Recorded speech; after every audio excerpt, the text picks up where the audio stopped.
কেউ কাজ করতেন গাড়ির ওয়ার্কশপে, কেউ বা ছিলেন মদিনা শহরের রোড ক্লিনার। কাজের সন্ধানে সৌদি আরব গিয়ে পৃথক দুর্ঘটনায় ঝরে গেছে ময়মনসিংহের ৩ যুবকের প্রাণ। এখন মরদেহ ফেরতের অপেক্ষায় দিন পার করছেন স্বজনরা। বাড়িতে চলছে শোকের মাতম।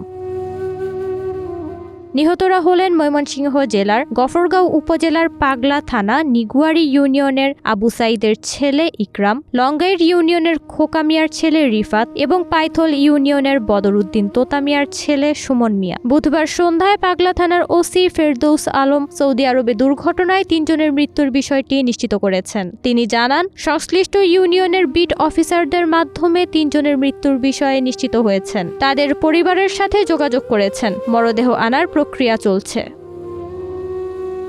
নিহতের পারিবারিক সূত্রে জানা গেছে, গত ২১ ডিসেম্বর বাংলাদেশ সময় দুপুর ১২টার দিকে মদিনা শহরে সড়ক দুর্ঘটনায় প্রাণ হারান ইকরাম ও রিফাত। তাদের মধ্যে ইকরাম মদিনা শহরে রোড ক্লিনারের কাজ করতেন। অন্যদিকে গত ২২ ডিসেম্বর গাড়ির ওয়ার্কশপে বিস্ফোরণে গুরুতর আহত হন সুমন মিয়া। আহত অবস্থায় তাকে স্থানীয় হাসপাতালে ভর্তির পর মৃত ঘোষণা করেন চিকিৎসকরা।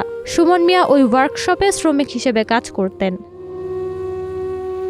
ইকরামের বাবা আবু সাইদ জানান, ১ বছর আগে কর্মসংস্থান ব্যাংক থেকে টাকা তুলে ইকরামকে সৌদি আরব পাঠিয়েছিলেন। মদিনা শহরে ইকরাম রাস্তা ক্লিনারের কাজ করত।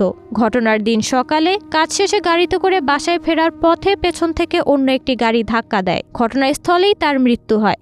ইকরামের ছোট একটি ছেলে রয়েছে। তাদের জীবনটা ছন্নছাড়া হয়ে গেল বলে দুঃখ প্রকাশ করেছেন ইকরামের বাবা। তিনি আরো বলেন, ছেলের মৃত্যুতে খবর পাওয়ার পর থেকেই বাড়িতে শোকের মাতম চলছে। ছেলের মা বারবার মূর্ছা যাচ্ছেন। ছেলের স্ত্রী রুনা শোকে পাথর হয়ে গেছে। কারো সঙ্গে কথা বলছে না। তার ছেলের ২ বছরের এক সন্তান রয়েছে। সে শুধু সবার মুখের দিকে তাকিয়ে থাকে। মরদেহ আনার জন্য কাগজপত্র তৈরি করছেন বলেও জানান তিনি।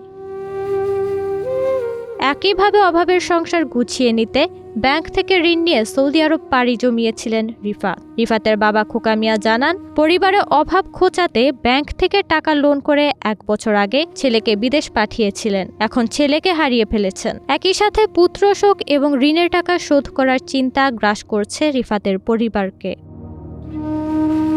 শোকের মাতম চলছে সৌদি প্রবাসী সুমনের বাড়িতে। সুমনের চাচা শাহিন মিয়া বলেন, প্রায় ১ যুগ ধরে সুমন মদিনায় গাড়ির ওয়ার্কশপে কাজ করে আসছেন। গত ২২ ডিসেম্বর ওয়ার্কশপে কাজ করার সময় বিস্ফোরণে সুমনের মৃত্যু হয়। এভাবে তার মৃত্যু পরিবারের কেউ মেনে নিতে পারছে না। তার স্ত্রী, ১ ছেলে ও ১ মেয়ে রয়েছে। বাড়িতে শোকের মাতম চলছে। স্ত্রী সন্তানরা মরদেহের অপেক্ষায় আছে। সর্বশেষ ২ বছর আগে বাড়িতে এসেছিল সুমন। এবার ফিরছে লাশ হয়ে।